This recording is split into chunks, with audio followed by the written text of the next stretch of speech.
Welcome to Health Oddity, the show that strips away the jargon and hype surrounding all things health and fitness to help you live a long, strong and energetic life. Lining up at the bar this week, here's Peter Lant, Paul Bassett and James St. Pierre.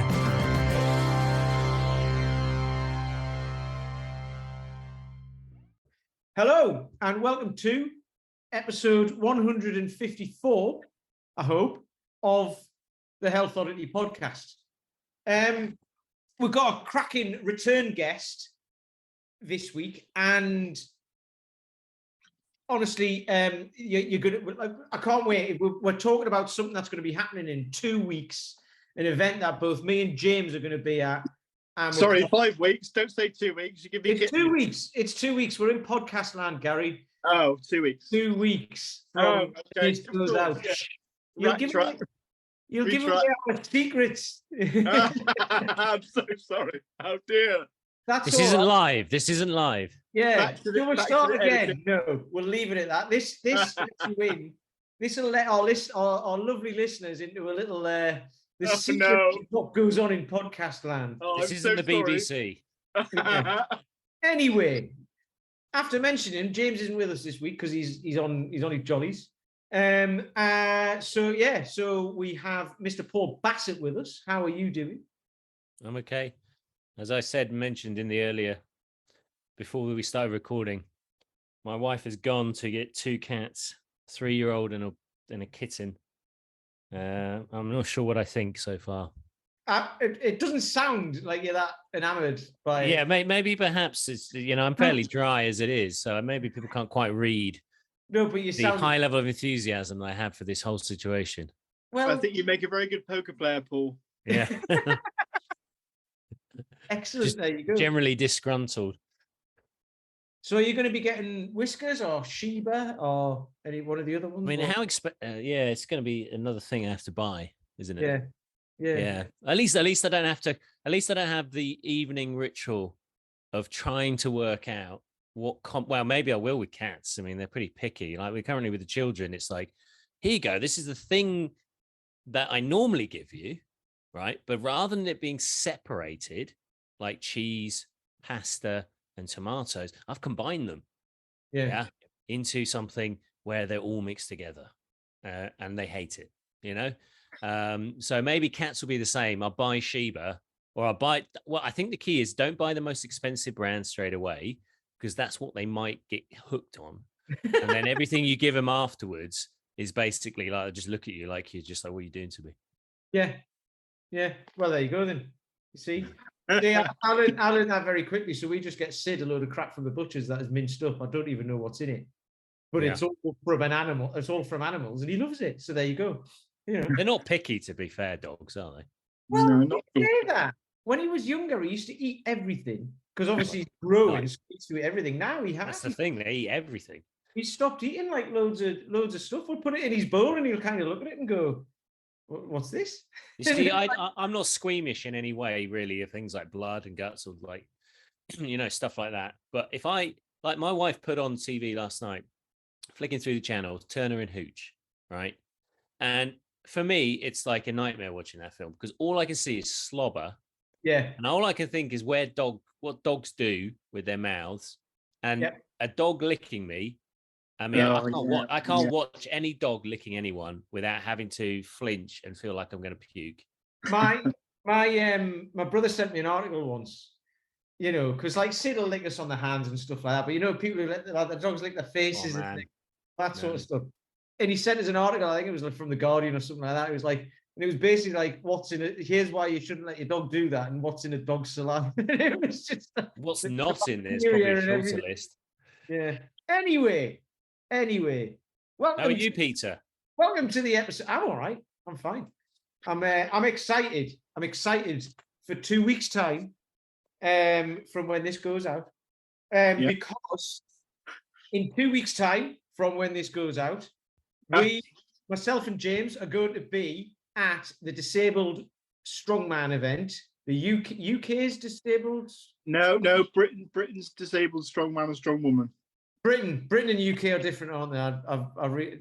And I can't remember. We'll talk about that in a second. So Britain's Disabled strongest man and woman event, which is going to be in Chard. Yeah. And we have with us the man who set it all up. And honestly, he's looking good considering the amount of work he's been doing in the last few weeks. We have Mr. Gary Clarke. How are you doing? I'm okay. How are you? Yeah, very well, as we know. Thank you very much. Yeah, so so in 2 weeks, the Disabled Strongman event and Strong Woman event is happening. How's the setup going, Gary? How's it all going? Yeah, it's pretty much all there now. I've just been obviously phone calls still and making sure the equipment's presentable, but that's about it really. Everything else is in place. Where do you get the equipment from? Is it like, because some of it must be adapted. Is there stuff that you've adapted yourself, or is it? We have two wheelchairs with basically steel trays on the front, and they've been kind of modified. But you'll enjoy this. Pretty much all the kit stays at my house. Well, it's not like a second floor flat, is it?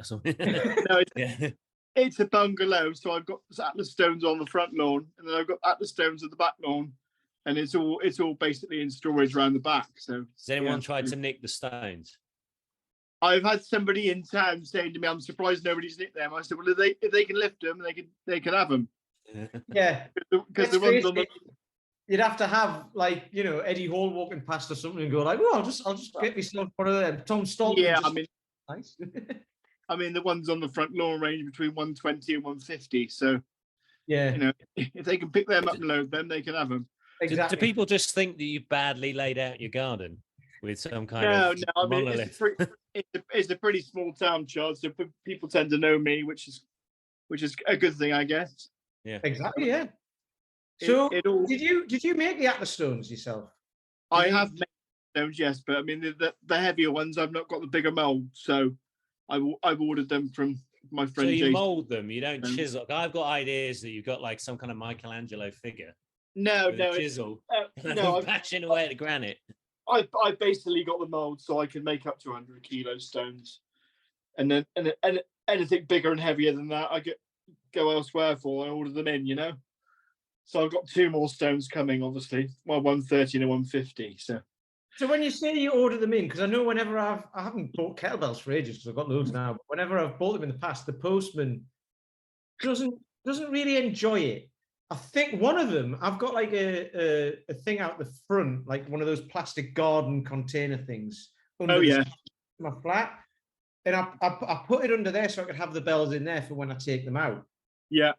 And I had a 24 kilo delivered, and I wasn't in, so he just threw it on top of there, and it like split the top, so it gets filled with water now. And that was a 24 kilo. I mean, I've had like 36, 40, 48 delivered.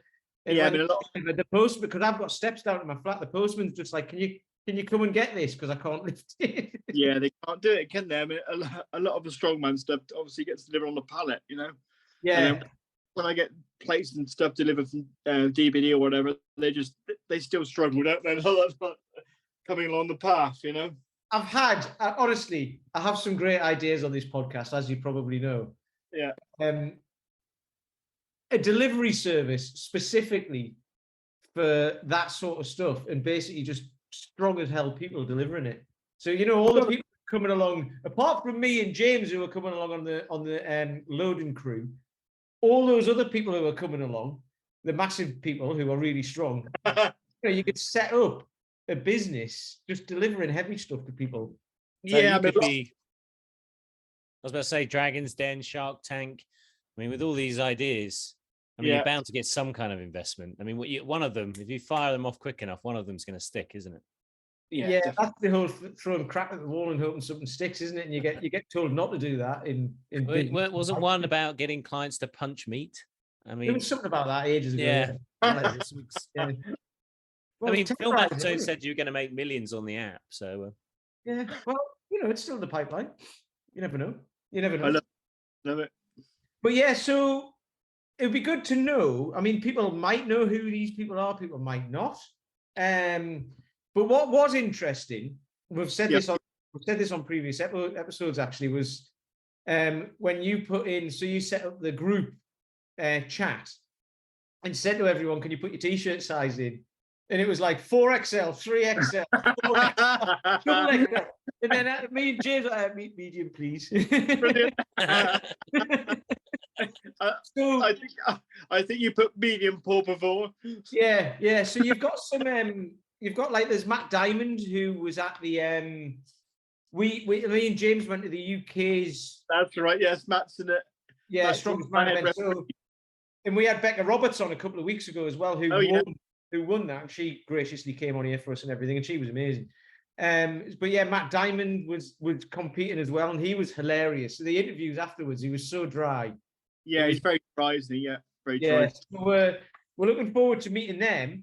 So you've got they're helping out, aren't they, on the loading crew? Rebecca isn't, but Matt is. Yeah, and we got Nadine Guy as well, one of the strongest ladies in the country. Yep. Is she? Who was it who did the paired deadlift? There was two ladies who got a world record in that when we were. One of those ladies was Lucy Underdown, was it not? No, it wasn't. Lucy Underdown got the individual. Right, record. that's right. Oh, hang on. 300, and then there was two. One with short blonde hair. I can't remember the names. I should have looked this up, shouldn't I? Sam Taylor. Yes. And there was no lady, but they were going to be on the loading crew, but unfortunately they've had to drop out. So. Okay, because I recognised her. I looked her up and I recognised her from that, and I was like, she was one of the ladies who lifted the Yeah, unfortunately they had to drop out, but we've managed to fill those spots, so we're not short. We're okay, so that's good. Oh, that's cool. That's cool. We wish them well, welcome them back in the future, no doubt. And you've also got a very special guest coming along, haven't you? It's a very, very special guest judge. Yeah, we got the 4 times world's strongest man, Magnus Magnuson. Absolutely fantastic. I love that. I love that. Has he been to Chard before? He's been to Chard a couple of times before, yes. Oh, right. Nice one. Is it and also we have Mr. Ryan England on the MC. Wow. Excellent. Honestly, man, you're well connected, aren't you? Yeah, but building relationships with people, isn't it? You know, and also not forgetting Martin Ty, who's former world's strongest disabled man, and Matt McLaren, who is also former world's strongest disabled man, in their classes respectively. And they're competing, yeah? No, they're not competing. They're going to be assistant referees. Oh, okay. I thought I didn't see Martin's name on there actually. So yeah, because like I said in the previous episode, I was at the what was it, the North Somerset show. Oh yes, that show a few years ago when he did the world record for the seated deadlift. Which because I was there. It's a shame we didn't know each other then.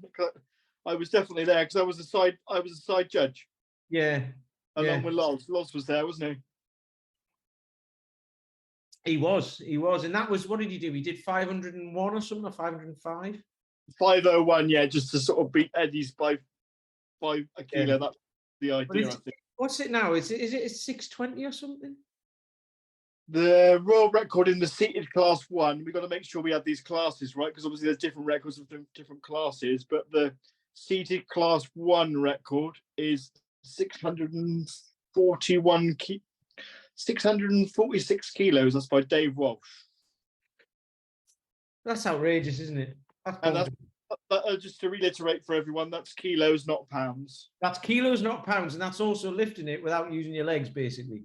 Yeah, and I'm also very proud to say it was on one of my deadlift seats that I made. Well, there you go. So they're up to that much. Do you know how far this can go, and do you know how far your seats can go? I don't know. Time will tell, you know. We'll find out. Not something you want to go wrong, though, is it? Like not really. Kilos. It's a pretty hefty weight, is that, you know? Pretty hefty, isn't it? Yeah. It's like your seats go up to 647, but no more. So yeah. I mean, all jokes aside, that's got to be the biggest weight ever lifted by anybody, surely. Well, of course, yeah, it will be, yeah. In any form or fashion. Absolutely, which is amazing. Obviously, people have pulled trucks and whatnot there where they weigh heavier, but in terms of actually being lifted off the floor.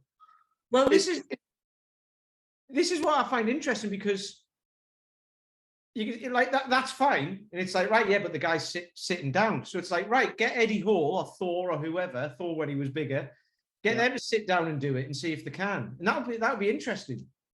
You know, well, a lot of, I can tell you now, a few have been invited and they've kind of declined, I think. Yeah, fair enough. They don't like the movement.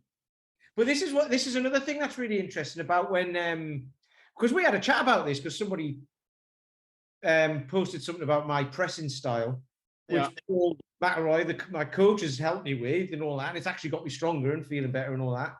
And people were saying you're bending too much and you're going to hurt your spine. You told me about that back along, yes. Yeah, and I, you know, I facetiously said to you, imagine if someone said this to you. You know what I mean? Because obviously your form's different because you know, you've got CP, but this is what's interesting because it's what you train gets stronger. So the seated deadlift for the disabled guys gets stronger, but exactly.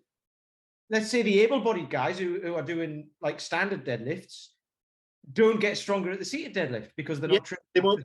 It's a different movement, you know. Exactly. Yeah. Wonder if it carry over both. I mean, wonder if it would have carry over to the conventions. I don't know enough about it, but yeah, it would definitely have carryover. It would definitely strengthen your lower back, and it's a good overall power exercise for our guys to do, you know. Yeah. So what events have we got? Because I know there's obviously, well, we've got different classes and different events within those classes, right? So tell us a little bit about those. So for the seated guys, we've got sled pull. So that goes up to 400 kilos of sled. Then we've got the giant dumbbell, the axle press, the trap bar hold, which is a new one for Britons. We've never done that before, although it has been done in disabled strongman before. The yoke walk, so going up and down with yokes, and obviously the world famous at the stones at the end. And is that going to be in your garden? It could be. No, not quite. We've got a massive hall this year, so yeah. Cool. And what are so that's the seated class. Yeah. So then what other classes are there? So there's men's standing class 1 and 2, and they'll do the same events, all apart from the seated guys obviously don't do the yoke run. Okay, yeah. So they'll do the trap bar hold instead of the yoke run. Yeah. So that's basically how we're going to work it. And is it the same events for men and women as well, or are there different? No, it's the same events. Events. How do you do seated sled pull? How does that work? Yeah, we basically sit on the floor. We have because in the seated class we can't use leg drive. It's right. So you're not on a wheelchair with wheels. No. So we sit on the floor with our legs against the bottom of the yoke. We put a sandbag under our legs so our legs are slightly bent, and then we put a sandbag over the legs so then people can't use any kind of leg drive. I see. Right. Okay. I see. Yeah. Then so that's how we generally work that. Yeah. So we're doing those in pairs, so head to head. Okay. Because we have the space. Fantastic. So, I love it. So we try. Where exactly is it in Chard? What's the name of the place? It's Holyrood Academy. It's down in the bottom sports hall. Okay. Holyrood, which is obviously a school, but they've been really accommodating in the past, and they've continued to do so this year, which is good. So I mean, given the forces that are being generated, and given that part of anyone's kind of everything from injuries through to just being healthy, strength is generally a plus. It's rare that you find strength isn't going to add value in some way. Strength is never a weakness. Weakness is never a strength, as Mark Bell says on the podcast. You know what I mean? That's it. I mean, do you have people? Because obviously some of the people who are in your event are quite seasoned. They've been training a while. But before they got into it, I mean, what has been their own journey? I mean, in terms of function, I mean, there's obviously the mindset thing. There's a sense of achievement, like in any sport. You become a beginner. you build your confidence, you discover things about yourself mentally. But I'm just wondering about the actual function and what has great crossover to increase function across the board. So is there any particular exercises that have the biggest crossover to just general well-being and increased function for any of the individuals within your sport? I would say within strongman, and certainly within disabled strongman, it carries over. I mean, you look at your main power exercises. So if you're doing, for our guys, it would be anything shoulder related. So axial press, barbell press, seated deadlift. The main power exercises tend to cross over pretty well. I mean, the thing about disabled strongman is everyone's got their own unique story. I mean, everybody's different. That's what makes it unique. It's not about. What about yours, for example? Because I mean, obviously, when you got started, I mean, what's different about how you feel and what you're capable of versus when you started? I mean, what's been the kind of almost like the functional journey and the physical expression journey that you've been on? Yeah, I started lifting weights when I was 16, and to be honest with you, Paul, it was the best thing I ever did. I said that to Pete in the past and James, and I advocate it to anybody with a disability: do some kind of resistance training. What was the biggest challenge that you was facing before you started your weight training, and what changed once you started doing it? Just my confidence improved, my strength improved. You carry yourself with more confidence. You can do more things, and my functionality improved. And then obviously I went into sport, so I did disabled powerlifting to start with, and then moved on to that tended to be the natural progression. But I've always been into strongman since I was a young kid, And so have you, in a way, because I mean, obviously, having no medical background in any way, particularly in these kind of classifications that you're working within, is there a normal trajectory that people will experience with many of the disabilities that is being completely negated by the fact that they are competing? We always know that there's a decline in function as we age, for example, and there's a decline in function from lack of activity. We've got plenty of clients who are, able-bodied, who have hip replacements and things like that. But typically there is the normal trajectory that a person experiencing spinal problems or CP or something like that will experience.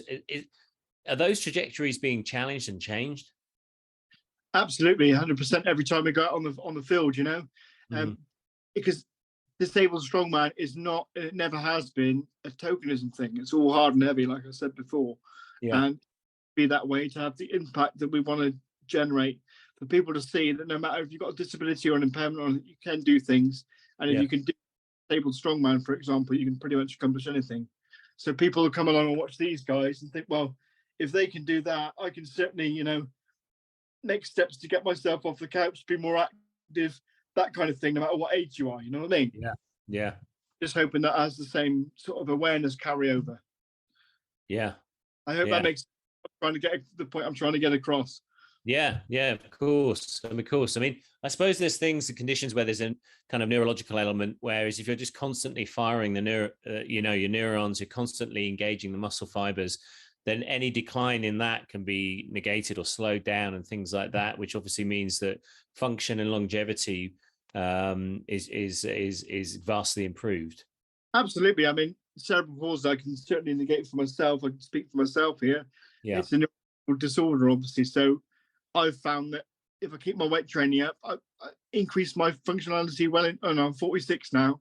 Yeah. I don't feel any less mobile than I was before.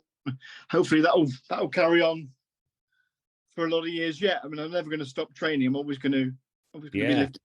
It's kind of ingrained in me. And like I said before, it's the best thing I ever did. Without doubt. I'm just trying to think of how it works, like with degenerative stuff, because everyone's degenerative, right? We all decline. Yes. We spoke about this before, about it's the level of decline from, it's not the speed of it, it's the level you decline from. So, for me in my 20s, I would have been about here. And if I hadn't have done anything, I'd be lower than where I am now. And so I'd be declining from down here. You can slow a decline down by weight training, absolutely. Yeah, but what I mean is, so if someone's got something that's degenerative, a degenerative disability, about like, does it help that?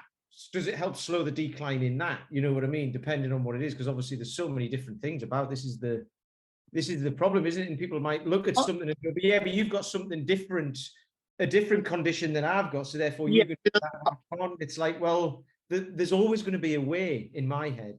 That's interesting, because obviously I'm not a doctor. I don't proclaim to be anything like that, but I would have thought as long as the muscle responds, it would slow that degeneration down. I would think, as an educated guess, having a sports background, but like I said, I don't claim to be a doctor or anything like that. So, and every individual's different, aren't they?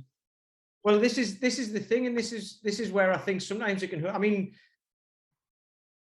how do I put this? Yeah, sometimes it can hold people back, because every individual is different. So someone might look and say, well, my condition is different to yours because of this, or whatever. And it's like, well, that may be true, but there will be something that we can probably do. There'll be something. So we just have to find out what that is and then go from there, you know? So. And the thing is, with the medical profession, they always go on the worst possible scenario of the person. So if they make inroads, then all to the good, you know, but they'll always give you the worst possible scenario that covers themselves. You know what I mean?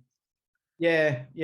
And we've spoken about that in the past, because like people think that then the diagnosis, that's it, that's what I am, so I'm going to be that for the rest of my life. And it's like, well, again, so we had Brooks Cubic on a while ago. I can't remember what episode that was. What a legend Brooks is. Your mate Brooks, you and him have been chatting on. I've seen that. He's commenting on your stuff now. But he was saying he had asthma when he was like 9 years old or something, and he was told he couldn't do anything. So he hid it from his parents and went off and started. He'd get around the end of the hedge and then run to school. Absolutely. And then he beat that basically. Yeah. Didn't Jack LaLanne have a similar thing? I think it's Jack LaLanne. He's certainly one of those old time guys. Where he was told he had asthma and he was a frail kid or whatever, and he ended up pulling boats, didn't he? For 5 months. I remember him. Yeah. Yeah, I remember seeing a picture of him from was it like the 50s or something? Yeah. It was like, nobody looked like that. I know, a lot of these guys ahead of their time, weren't they, Yeah. Well, it's funny because we have a different I mean, the thing is, in a way, there's so many more types of bodies that you see now. So it's weird because in the past, you'd only really be familiar with what you would see in a magazine. So that was down to the magazines you bought or the newspapers, or you would be familiar with those around you. As a child, you'd be familiar with your parents' bodies and your immediate peer groups' bodies, and that would be your frame of reference. And that has its positives, because actually what you didn't see was ridiculous versions either unattainable or just in a way, I expect body dysmorphia was much lower, whereas now we have the ability to see people all kinds of, not only races, genders, you name it. There's so much variety, but at the other end of the spectrum is we see these extreme examples of people as well. So it's, and Jack LaLanne very much grew up probably in that small kind of sense of like, these are the people around me, and I want to be the same as those people. I don't want to be seen as this, I don't want to be labeled this.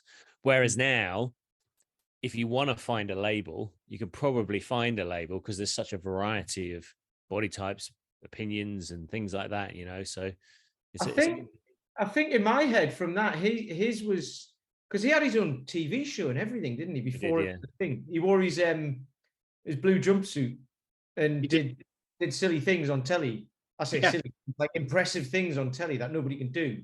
Yeah. But he wasn't like a massive bloke as well. He was just ripped and strong and healthy. Yeah. But he didn't drink, he didn't smoke, he didn't order dessert ever and things like that. So it was quite extreme. However, it wasn't extreme to the point of, as far as I know, of like, taking performance enhancing drugs and all that sort of stuff. I suppose you had to be, you were judged on your feats of strength, whereas now you're judged on your Instagram. Well, this is the thing. That's what I was saying. So his influence, you could say he was an influencer of the time. He was on the telly. He was using that medium to get across. But his influence was, if you live this sort of way, you get this sort of thing. Whereas now it's like, look at me, look at me, look at me, and that's it, isn't it? Kind of, there's a lot of that about. Back in those days, they just got on with it, didn't they? They just worked and got on with it. Yeah. Well, I suppose that's the great thing about your event is it's just people getting on with it and doing extraordinary things. Absolutely. You know, Yeah. no one's following them with a camera everywhere and their workouts. They don't have to post every single gym workout. They just get something heavy, pick it up, and defy anyone's expectations. And they do it probably because they just fancy it, not because there's some kind of societal pressure or anything, or they're just like, No. hey, First and foremost, we do it because we enjoy doing it. We enjoy being competitive, and we enjoy saying to people that it doesn't matter what impairment you've got, you can achieve things, and hopefully that goes on to wider society. Yeah. So presumably everyone who's competing has like day jobs and what have you, so they do this in the kind of spare time. Yeah, there's no full-time disabled strongman. Yeah. Now, for example, I'm a support worker of people with learning difficulties. Yeah. So I do that between 40 and 50 hours a week, and then I come back and fabricate and train and be a disabled strongman. All right. Like a There's no point superhero, talking about what's on telly then, because you won't be watching. I haven't watched telly for 3 years. Yeah. Not since the first lockdown. It's all been YouTube and fabrication channel. Excellent. What were you going to say, Paul? Sorry. I was about to say something like Fred Dibner or something, aren't you? You just got a steam engine in the back and a load of, you know. Yeah, what a legend he was. Yeah, actually, he's pretty cool. Have you seen him climbing up one of those big? I think he was in Bradford or I know he was in Bradford or Rotherham or something like that. He was climbing up one of those massive chimneys to basically take it down. He was either restoring it or take it down from the top downwards. I can't remember what he was doing, but he was doing something. He's just climbing right up it, you know. Put the charges in, and then come back down and press the button. Yeah, I think for our American listeners, if you don't know who we're talking talking about Fred Dibner, just kind of a very well known British personality. He's passed away now, but he was known for his expertise in all things basically fabrication, steel, steam engines, stuff like that. But he used to be a brickie as well, I think. Yeah, he was an absolute legend, wasn't he? You definitely watch his YouTube videos if you want insight into the north of England. Yeah, into the north of England. Well, he had a very strong Lancashire accent, didn't he? He did, yeah. But also, I mean, obviously, he's inspired Gary to go and make seated benches and all. What other stuff do you make? So you make the seated benches for the deadlift. Yeah. Do they have to be a certain specification? Yes, they're 18 inches high, 15 inches square on the top, and then 19 inches of the bottom runs. So so basically 18 inches high. Okay, and then you make. So you said you've got some molds for Atlas stones. What other stuff do you make? I've made deadlift jacks. I've made axle stands. Sorry, I'm trying to think of the name now. Just basically normal pressing stands, either side, separate ones, squat stands. Yeah. So are these is there? I mean, presumably for like some of that sort of stuff, you can use what everyone else uses, like normal gym stuff. But obviously the seats are different for the seated deadlift and things like that. Because you used to just use benches, didn't you? Yeah, well, you don't really need a whole bench. So why not make a seat? And I made one, and it's gone from there. I must have made almost 50 now. Well, even one of them's gone to America, so they're getting a bit. That's great. So does that mean there's no there's no company, like one company that makes specific stuff for this? Do you just have to like make do with what's available, or make it yourself? Absolutely right. Make it yourself. Wow. So there you go. Another $1 million pound idea. Let's invest in the business. Well, no, because obviously Gary, you know, we're trying to help do this as well, and Gary's trying to do this just to promote this event and promote the sport and get it more into the kind of mainstream in with the other stuff, with the World's Strongest Man, and it needs to be like the Arnold or something like that. Just because there's loads of things. Yeah, we have been at the Arnolds. We've been in the Arnolds in America, and we've been. Oh, you have, right? UK, Martin, Ty, and Becky have sorted that out for us, so that's good. So basically, what happens now is Martin organises the qualifiers for the Britons, and the Britons will be a qualifier for the Magnus Adaptive Worlds. And where's that going to be? That's in Florida this year, but it'll be a qualifier next year because the Worlds this year, because it's the first time Magnus has done the Adapted Worlds, it's an open. So I'm actually in that as well in Florida in September. Wow. And then I've got the Static Monsters qualifier in October. Oh, you're bloody hell. While building all this stuff and working 50 hours a week and all of that. I'm pretty busy, but that's how I like it. You know what I mean? Absolutely, man. That's fantastic. Honestly, that's amazing. It's making me feel a little bit inadequate, if I'm honest. Yeah, put your feet. Come on. Yeah. Wow. I'll take you on part-time at Fabrication Corner here. Yeah. Well. Yeah. Honestly, this is like I can't. I seriously. I've been telling everybody about this. You know, all the guys who are trained, I've been talking to them about it because we all live like an hour and a half away or an hour away, however far. Free entry, get them down, get them in the hall. Well, that's what I've been telling them. It's a free event, so even if actually, if anyone's listening, some of course people are listening, but for the people who are listening who want to get involved, it's in 2 weeks in podcast land. It's on August. It's August the 26th and 27th. Is that right? That's correct, sir. Yes. That's right. And it's what time does it start in the morning? It'll start at 10 o'clock and finish around 3-4ish. 10 a.m. finish at 3 to 4, depending on depending on how quick the loading crew are in getting stuff on, because they've got two little fellas on it who might take. Yeah, in their medium t-shirts. So you don't have a small, wear a nice tight one. Yeah, that's right. So, and it's at Holyrood.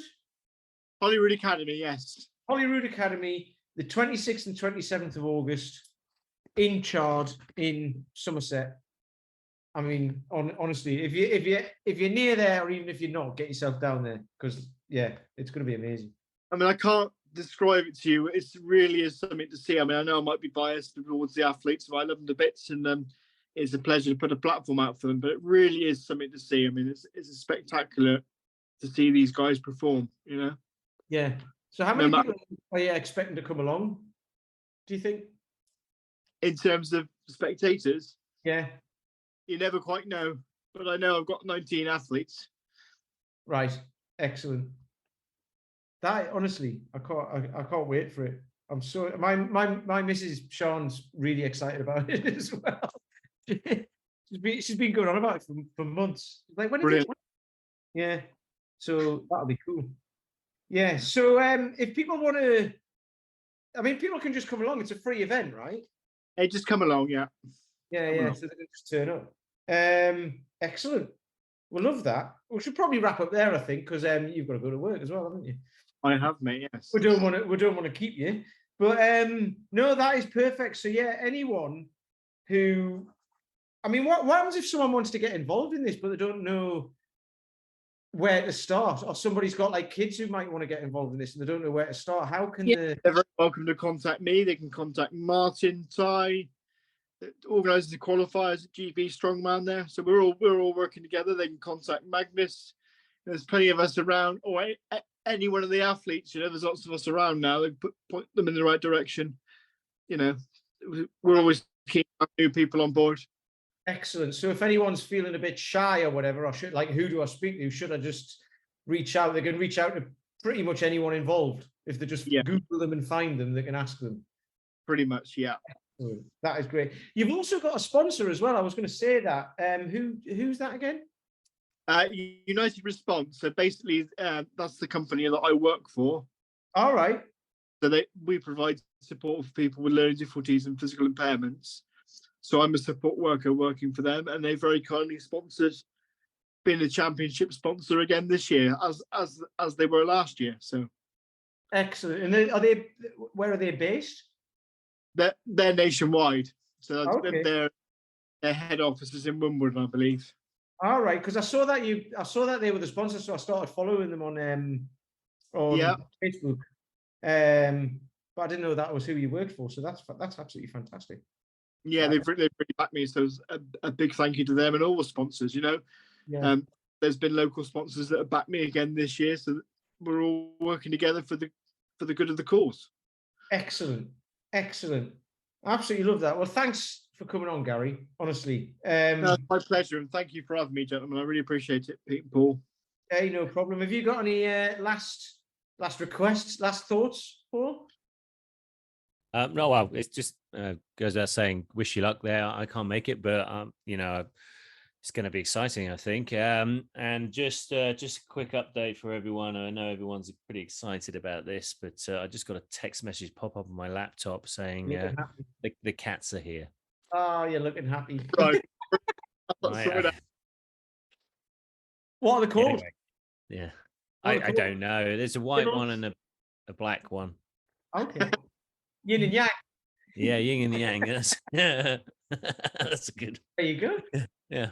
Excellent. Well, thanks for that. So Paul's got cats, so we'll be hearing them in the background. Chewing the internet cables. And Gary, thank you for coming along. Thank you for having me. Yeah, you're actually, we never said this, you're competing as well, right? Obviously. I'm planning to, yes. To. Excellent. Can't wait for it. Honestly, I'm so excited. So, yes, Gary, thanks for coming on. And to all you guys listening, thank you very much for listening. Please like, please share, send this to your friends. If you want to join the Facebook group, it's just look up Health Oddity on Facebook and you can find us there and we'll let you in. Please leave a review if you're listening on a platform where you can leave a review, and tell all of your friends about this event in Chard in 2 weeks' time, 26th and 27th of August.